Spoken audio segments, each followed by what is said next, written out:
E para nos ajudar nesse entendimento, está conosco, com muita alegria para começar essa semana, o professor Elmar Floss, diretor do INSEA, o Instituto de Ciências Agronômicas, conosco no Bom Dia Agronegócio dessa segunda-feira. Professor, bom dia. É sempre uma alegria e um prazer recebê-lo, em especial aqui no Bom Dia Agronegócio. Seja bem-vindo. Bom dia, Carla. Bom dia a todos que te assistem nesse momento. O prazer é todo meu. Tivemos aí dias aí que não conseguimos as agendas não coincidiram, mas ainda bem que hoje estamos aqui em Passo Fundo, um lindo dia de sol, aliás, 2 dias lindíssimos, ontem e hoje, não tem uma nuvem, sol brilhando, e certamente daqui a pouco as coxilhas se movimentam, porque quem tem soja madura iniciou a colheita a valer, principalmente a partir de sábado, e o que vai se intensificar nessa semana. Bom, professor, isso é uma boa notícia, porque o estado tem recebido chuvas muito intensas nos últimos dias e essa previsão de que esta última semana de março será de chuvas menos intensas e bem mais escassas do que se observou nos últimos dias é um alívio para o produtor que justamente está com essa soja aí prontinha para colher, né? Exatamente. Nesse momento, a soja que está madura, que são aqueles cultivares precoces, super precoces, que é a maior área cultivada, porque são os materiais de maior potencial de rendimento, e eles estão em um processo muito rápido de maturação. Em uma semana, houve uma mudança total. Uma semana atrás, aqui e ali, a gente via alguma lavoura já amarelando. E agora, uma semana depois, nós temos aqui realmente já muitas lavouras que estão maduras, e essa condição climática que nós estamos tendo desde sexta-feira realmente vai beneficiar esses agricultores. E aquela soja que foi implantada mais tarde, por todos aqueles problemas que nós tivemos de excesso de chuva, e aí atrasou, tinha área de trigo, não conseguiu escolher o trigo, atrasou também. Essa soja ainda está em pleno processo reprodutivo, na fase de formação de grão, outras em enchimento de grão, mas a umidade, a partir dessas chuvas da semana passada, é muito boa. E com esse sol, porque sempre lembrando, a agricultura é a arte de colher a luz solar. Então, quando não há sol, não há energia, com energia não há produção. Então, essa condição também é muito boa, noites amenas, dias iluminados, umidade no solo. Agora é só cuidar nessas áreas ainda o controle das doenças, especialmente a ferrugem e as doenças de final de ciclo, que esse ano apareceram com muita intensidade nessas lavouras no sul do Brasil, justamente em função, lá atrás, de alta umidade e também de altas temperaturas. Era exatamente sobre isso que eu queria conversar com o senhor. Como é que estão essas doenças que apareceram mais fortemente e são doenças típicas de final de ciclo? A ferrugem explodiu muito forte aí no estado, né, professor, nessa fase final da safra 23-24, né? É verdade, foi uma verdadeira epidemia. Mas os especialistas na área, os fitopatologistas, vinham alertando, já desde dezembro, que o agricultor não se descuidasse, porque aquelas condições climáticas que eram prognosticadas, se elas acontecessem, realmente nós teríamos uma incidência de ferrugem, como não tivemos nos outros 2 anos. Em anos de seca, que foi uma seca muito intensa, uma estiagem muito forte, no Rio Grande do Sul, no sul do Brasil, não é uma condição favorável para a ferrugem, porque ela quer alta umidade, um bom tempo de molhamento com altas temperaturas. Então, muitos agricultores não se organizaram adequadamente para um ano completamente diferente. Ou seja, iniciaram muito tarde, outros fizeram intervalos de uma aplicação para a outra muito largos, devia ser encurtado. Problemas aí em algumas regiões de não poder aplicar porque chovia muito em alguns períodos. Tivemos um período aí de veranico, aí em janeiro, que em algumas regiões foi de 15 dias, outras foi 3 semanas, mas teve regiões onde não choveu por 4 semanas. E aí, nessa fase, os agricultores, na dúvida, se aplica, não aplica fungicida, não aplicaram. E aí sim, quando voltou a chover de novo, a doença explodiu. E aí temos perdas. Nós temos perdas no Rio Grande do Sul, esse ano, por ferrugem. Aqueles que continuaram fazendo aquele calendário, uma aplicação aí, pelo menos a cada 14 dias, pelas condições de clima existentes, quando veio a chuva, eles tiveram uma lavoura mais limpa também. E de outro lado, cara, a alta temperatura, dias com temperaturas excepcionais que nós tivemos, ela fez com que houvesse muitas lavouras também a fitotoxicidade dos fungicidas.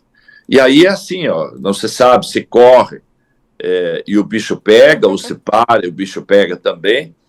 Ele tinha que optar. A temperatura era alta, só aplicado de madrugada não vencia. Certo. E aí a aplicação, principalmente de triazóis, em temperaturas mais elevadas, aí apareceu fitotoxicidade. Então também a gente via lavouras em que por baixo, de baixo para cima havia ferrugem, e na parte superior, no terço superior, uma fitotoxicidade bem intensa pela aplicação desses fungicidas em momentos inadequados, ou a dose muito alta, ou a mistura, onde havia um processo, inclusive, de agravamento. Mas, de maneira geral, Carlos, as lavouras estão boas. Os rendimentos até agora são muito variáveis. Aqueles agricultores plantaram cedo, muito cedo lá, eles pegaram muita chuva, a lavoura não foi bem plantada, teve dificuldade, população de planta menor, e essa foi a mais afetada por esse veranico de janeiro que nós tivemos, e esse rendimento está aí na ordem de 30 sacos. Mas a partir das outras lavouras implantadas na época certa, que mesmo aquele veranico na fase vegetativa, onde houve um bom controle fitossanitário, os rendimentos são muito bons. Temos aí ontem várias mensagens aí, né, de alunos, de ex-alunos, colhendo aí 76, 82, 86, lavouras aí no sul do Paraná, produzindo mais de 100 sacos por hectare em lavoura, ou seja, vai ser um rendimento ainda muito bom, muito melhor do que aquele que a gente imaginava lá quando nós falamos, lembra? Sim, exatamente. A última vez que nós falamos, nós estávamos sob uma estiagem, eu ainda dizia, olha, os prognósticos climáticos para o Rio Grande do Sul são muito otimistas, sim, e eu acho que ainda foram otimistas demais, mas de qualquer maneira, se o Rio Grande do Sul agora chegar aos 22 milhões de toneladas, será o recorde de produção de soja do Rio Grande do Sul. Não é o recorde de produtividade, porque comparado com aquela super safra 2021, que foi de aproximadamente 20 milhões, nós temos hoje 2 milhões de hectares a mais. Então, a produtividade deve ficar aí entre 53 e 55, e naquele ano, que foi o melhor ano de soja da história do Rio Grande do Sul, o rendimento foi de aproximadamente 59 sacas por hectare. Era isso que eu também queria entender de ti, professor. O último número da Conab para a safra gaúcha é de 21,9 milhões de toneladas. Uma área que ficou aproximadamente 100 mil hectares maior, 120 mil hectares maior em relação a 22, 23. E uma produção que naturalmente vai ser muito maior, porque a última foi a base de comparação muito baixa, né? O ano passado se quebrou muito no Rio Grande do Sul. 21,9 milhões de toneladas. É um número factível, portanto, para o senhor? Olha, essa é a previsão agora da Conab, essa é a previsão também da Emater, que ela lançou durante a Expo Direto, em torno de 22 milhões, mas lembra que nós comentamos, e agora vamos ver no fechar dos números, que as cooperativas, através do RTC, que é coordenado pela CCGL, fez um levantamento ali, foi aí que a última vez que nós conversamos, e no dia anterior tinha saído esse boletim, e eles ainda estimam que é possível chegar aos 23 milhões de toneladas no Rio Grande do Sul. Tomara que aconteça. Tomara que aconteça.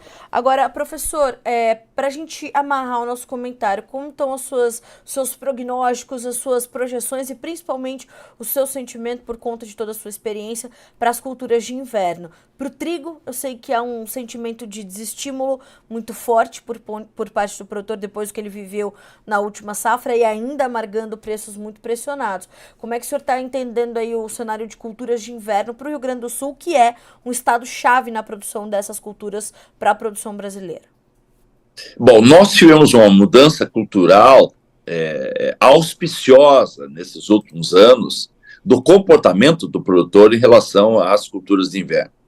Nós tivemos realmente, no ano passado, uma frustração histórica, porque vínhamos de 2 anos, porque sempre que nós temos laninha, nós temos um inverno mais seco, um inverno mais frio, e essa é a melhor condição para o trigo, para a aveia branca, para a cevada,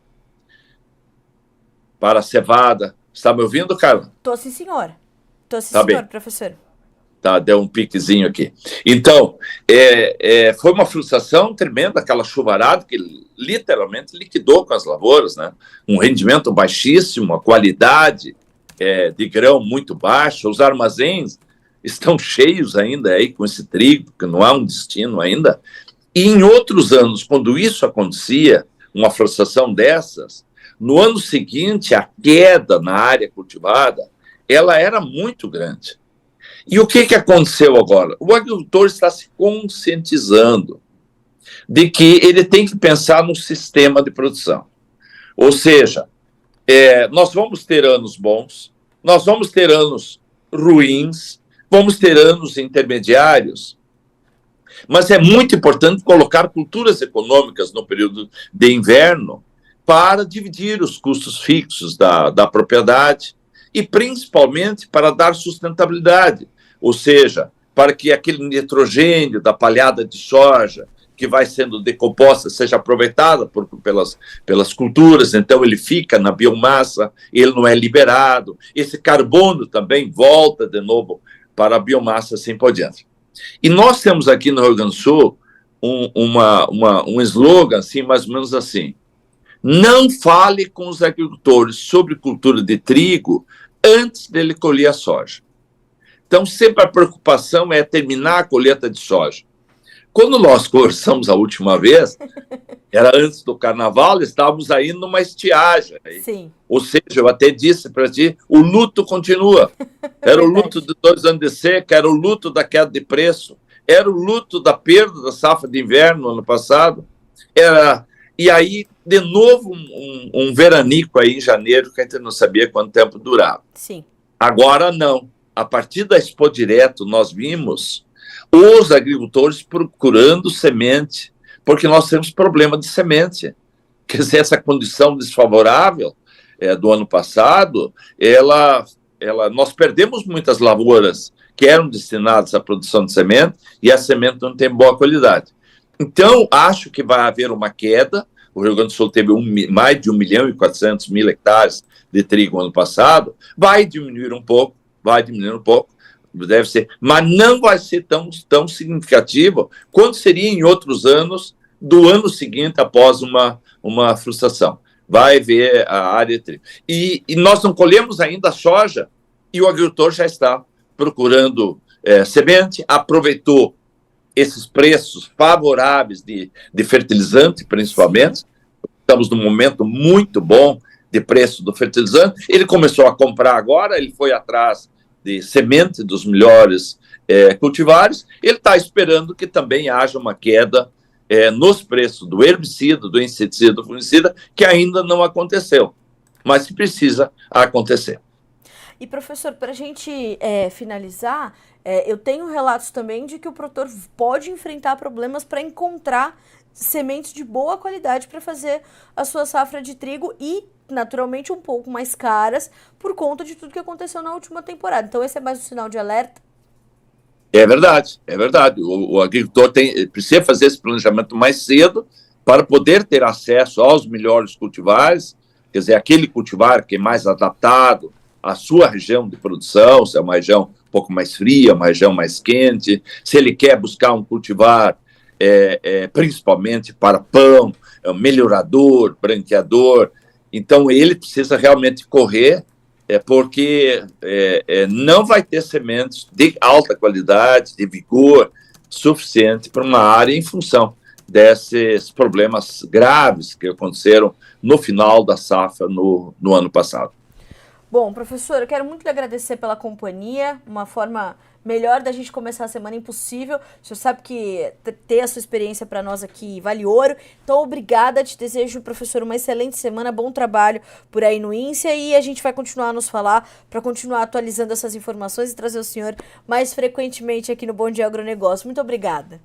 Eu que agradeço, Carla, é sempre um prazer participar do teu programa e trazer algumas informações. Uma boa semana aí a ti e a todos que nos assistem e uma feliz Páscoa. Verdade. No próximo...